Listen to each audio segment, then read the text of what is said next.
Hi everybody, this is Nick from TbT, www.airrifletuning.com. Today we are going to be talking about the Diana, or sometimes called the RWS 52. This video also pertains to the 48, the 54 and the 56. The 48 is the 52 with a planer stock. The 54 and the 56 have a semi-recoilless sled system. I will start by saying this gun is not suitable for the UK 12 foot-pound limit. Some people are going to be jumping up and down, shouting and screaming.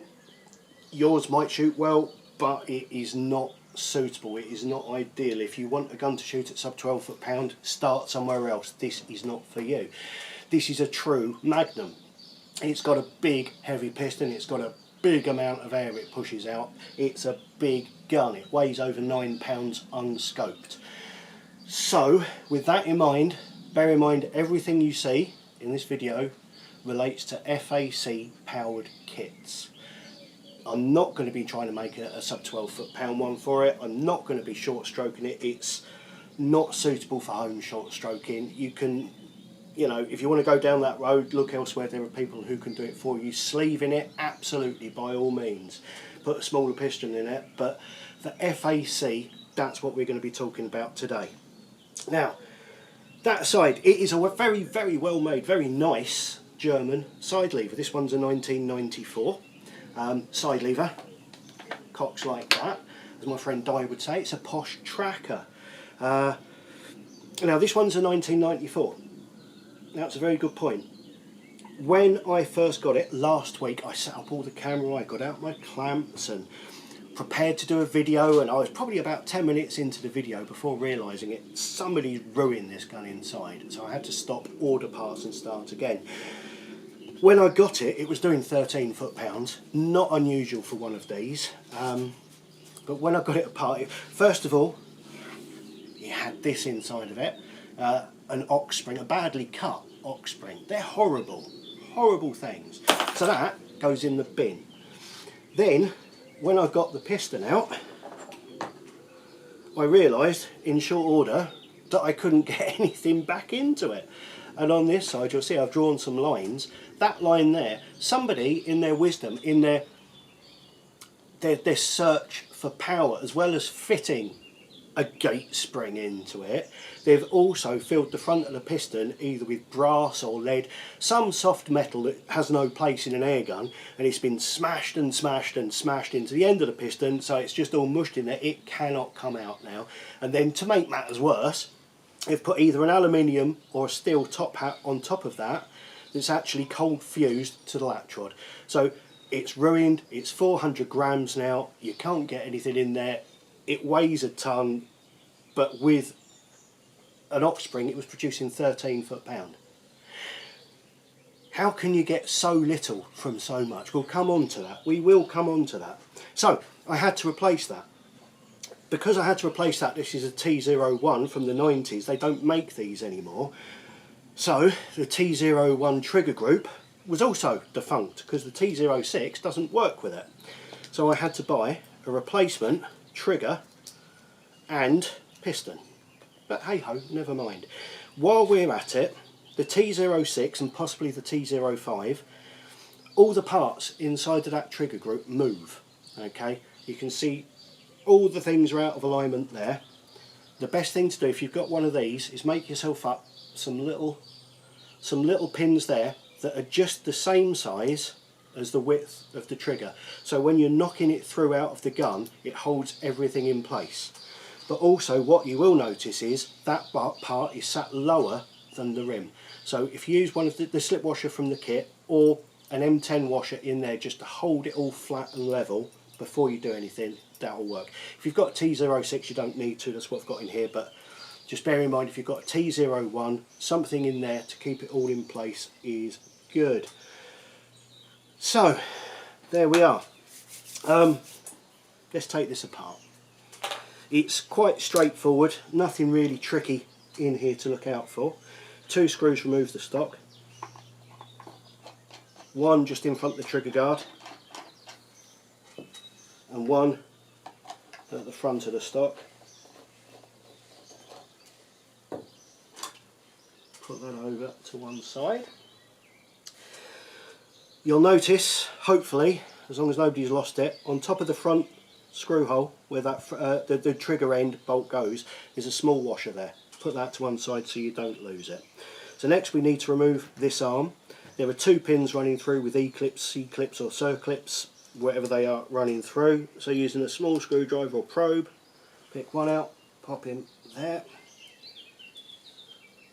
pick the other out, pop in there. This pin pushes through, so that's now not connected to the spring, and then the rear one pushes through. Now hold that in place, put your finger and thumb either side of that as you manipulate it out, because when you get it out you'll find there's a small shim either side of the arm to act as a bearing. So don't lose those, put the arm to one side. Next we're going to push the pins through that hold the trigger unit and all of the spring tension. There are these two pins here, or those two pins there. When I first took this apart it had lots and lots of preload. I needed a sash clamp. I've put this one together myself. I know there is no preload in this, but you won't know if you've not taken the gun apart before, so be careful, use the sash clamp, yada yada yada. One handy thing to know about these, because you've got two of those, you can push one all the way through with the screwdriver, and then that screwdriver, if you push the second one out as well, that screwdriver is holding all the tension. So you can have the screwdriver there and you can take up the tension, and then when you've got it you can withdraw that and let it out easily. But sash clamp is the better way for it. Let's push these through. As I said, there's no preload on this one. Well, there's a couple of mil. So I know I can just push them through by hand. That comes out there. As you can see, it's literally 2mm preload there. We'll come on to that. So that is my T06 trigger. As mentioned before, that doesn't have a movable part there, that's all solid. So I'll put him there. Next we'll take out the spring. Currently in here we have one of my maxi kits. This is one which I'm going to be putting as on pre-order later on today, on the 1st of June, 2nd of June, something like that, 2023. So probably by the time you watch this it's been in stock for ages. But this is a new kit. It's got our new premium Magnum spring in there. Now you'll have seen at the end of last year maybe that we've started making our own springs, our premium grade springs. They're pre-stressed, so they're already at their working length. They've been shot peened, they're made in the UK, they're made from high quality silicon steel. The ones we had last year, 2022, were for the 25 and 26mm piston guns, for pistons between 180 and 250 grams. This is a Magnum spring. It's got a 3.6mm wire gauge, so it's a lot stronger, and this is for the Magnum guns like the 52 and the HW80, things like that, something with a 300 gram piston. That's why these are like this. So we'll talk more about that in a bit. I'll put him over there. Next we need to take out the piston, my new shiny, well it's not shiny because I haven't polished it, but T06 piston, and then we need to take out the compression tube. You'll see that compression tube is locked in by this arm, and to remove this arm you'll see, I don't know if you can see this, but just ahead of the arm there's a small grub screw on the face of the compression tube. You will need a 2.5mm Allen key, and then you will need to undo that, because when I undo it you'll see this is a pin that holds it all together. As usual, talk amongst yourselves. This isn't one I prepared earlier, this is obviously live, unedited. Whoa, there it goes. So there's our pin. It's got a thread at one end, it is just a bare pin at the other. Put it to one side safely. That arm now comes out, and there we go. The compression tube is now free to drop out. Let's go back to when I bought this, with a horrible ox spring, a massive heavy metal in the front of the in the front of the piston and more preload than was sensible. This was only producing 13 foot-pounds. How is that possible? If you have a UK spec gun, and possibly others as well, I don't know, when you look down into the compression tube there, you'll see the breech seal. Now the breech seal has the transfer port running through the centre of it, which is about 4.5–5 millimetres. I don't know, I haven't measured it yet actually. But when you get it, it'll look probably look an awful lot smaller. And if you get a probe from the back and push out the breech seal, you will actually see there's a little washer behind there with a 2mm hole through the centre. This strangles the gun, stops the air from getting out of the piston, and therefore keeps it under 12 foot-pounds.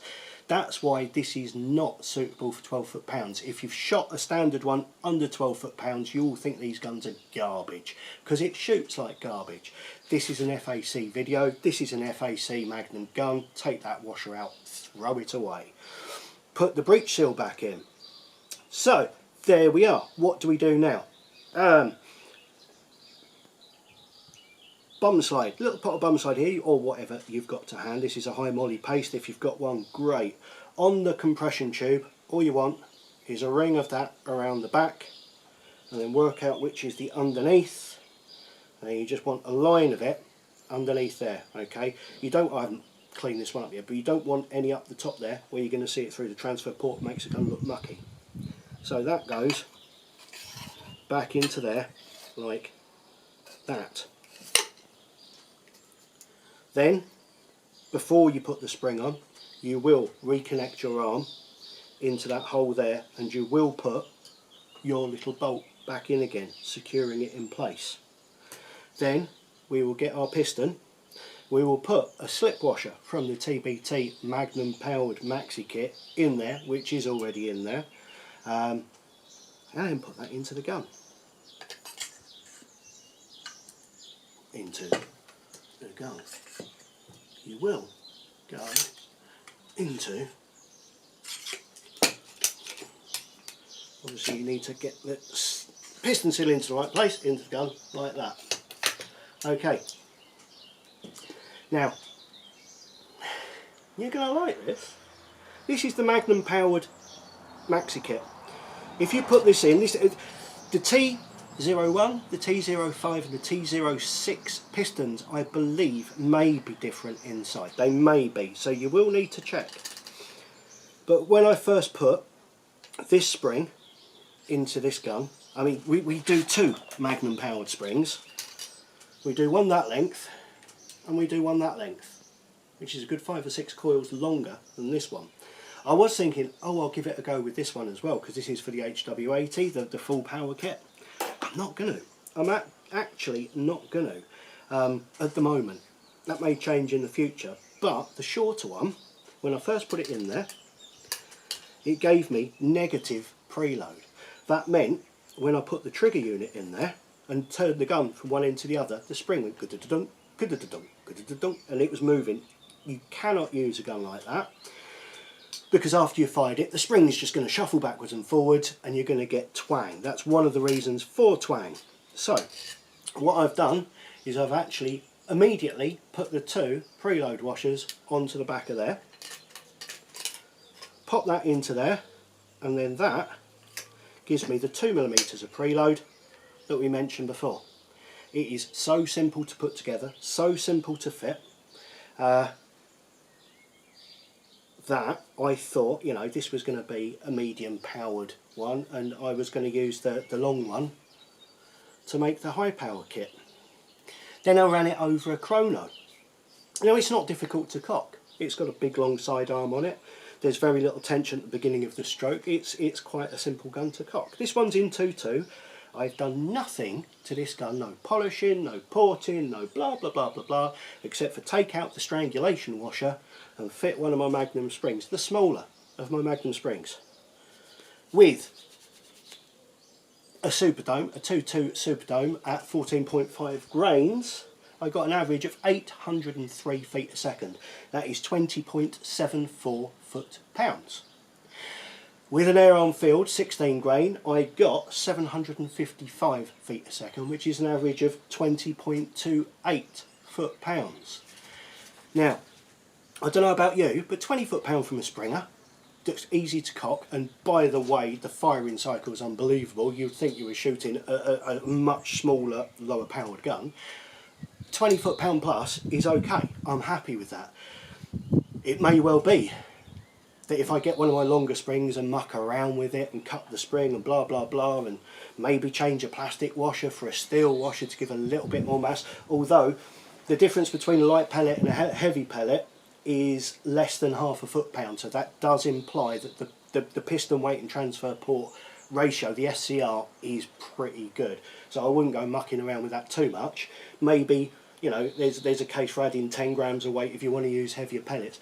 But 20 foot-pound off a gun that you can put back together with no preload, a reasonable cocking effort, and it's just fantastic to shoot.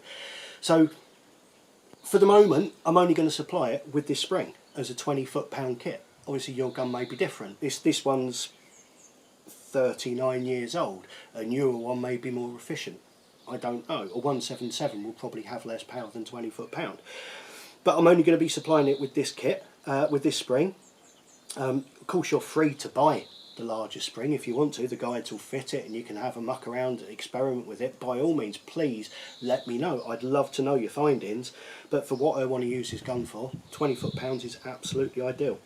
And that's it really. Keep an eye out for other videos. Our Magnum, premium Magnum springs are here now. So the next job I have today is to take apart an HW80. I'm going to test that with a short stroke and without a short stroke with the shorter spring that I have here, and then without a shorter stroke with the long one, just to see what powers we're getting on that. So if you have an HW80, that'll be a good one to watch.